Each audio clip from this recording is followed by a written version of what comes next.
The next thing we're going to talk about in section 2.1 are the properties of addition and multiplication. Now the first property we're going to talk about is closure. It says a plus b is a real number. Now all that's saying is that I add two numbers together and I get a real number. 2 plus 2 is 4. 4 is a real number. You know, as long as it's an integer, a whole number, a natural number, an irrational number, a rational number, as long as it falls into the category of real numbers, you have closure.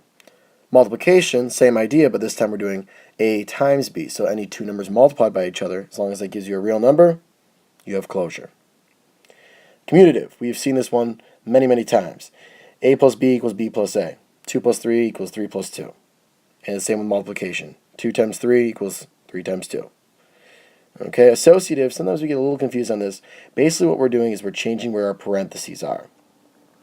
So I have parentheses around a plus b right here, and then plus c, equals a plus, and then parentheses around b plus c. It doesn't matter where I put my parentheses with addition, because addition is commutative, so any order that I do the addition in, it's going to stay equal.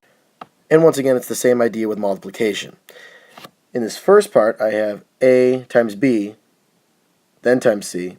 Here I have, well, I got to do the parentheses first, b times c times a. Still going to get the same answer, because once again, multiplication is also commutative. So any order that I multiply in, it's going to work. Identity. Now what this is basically whatever I do to that number, it doesn't change it. So a plus 0 is still going to be a. With multiplication, remember anything times 1 is that anything, so 1 times a would still give me a. A times 0 would give me 0. So in this case, 1 is what we use for our identity. Inverse, we have to think, what does it undo? How is it undone? Well, a plus a negative a would give me 0. And one thing you'll notice here is that this 0 is the same thing we used here in the identity. So with inverse in multiplication, I want it to equal 1, because that was my identity here. Well, a times 1 over a is going to give me 1. Let's think about a real number application here, because I think it's hard with the variables. So if I have 4 times 1 over 4, well, you could even think about it as 4 over 1 times 1 over 4. That's going to end up giving me, well, 4 times 1 is 4, 1 times 4 is 4, 4 over 4 equals 1. And lastly, we have distributive property. So if I take a times b and a times c, I'm going to have ab plus ac. We've seen distributive property many times as well.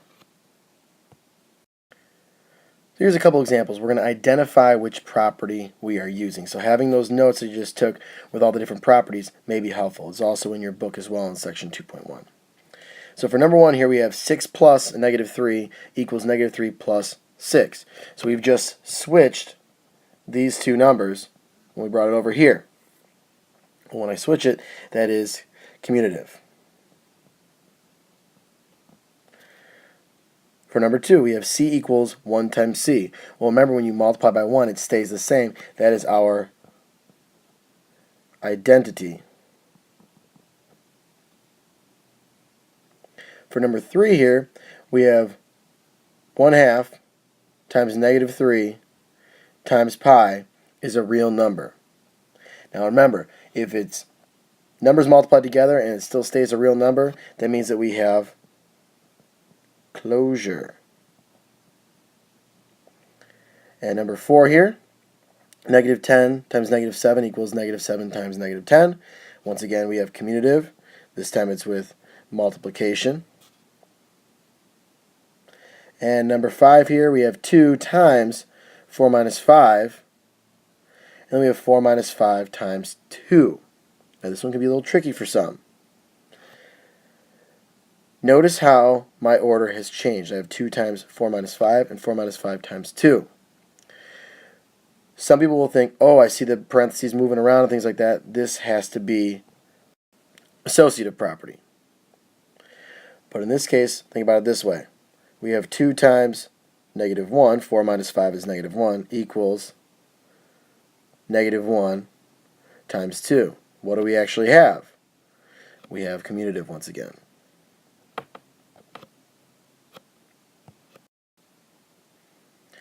Number 6.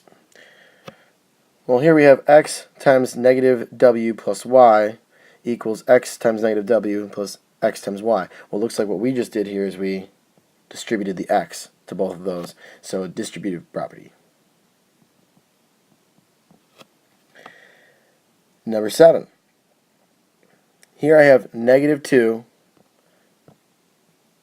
times x, plus x minus 5, and here we have negative 2 plus x minus 5. Notice how we have negative 2 in the first spot, x in the second spot, negative 5 in the third spot. The order is the same. What's changed are parentheses. In this case, we have associative property.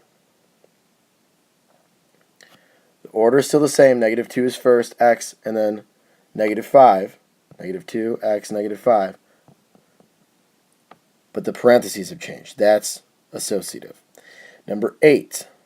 We have m minus n plus negative m minus n equals 0. Now this looks a little funky with these variables, but notice how we have two things added together, our m minus n plus our negative m minus n, and that gives us 0. This one is our inverse.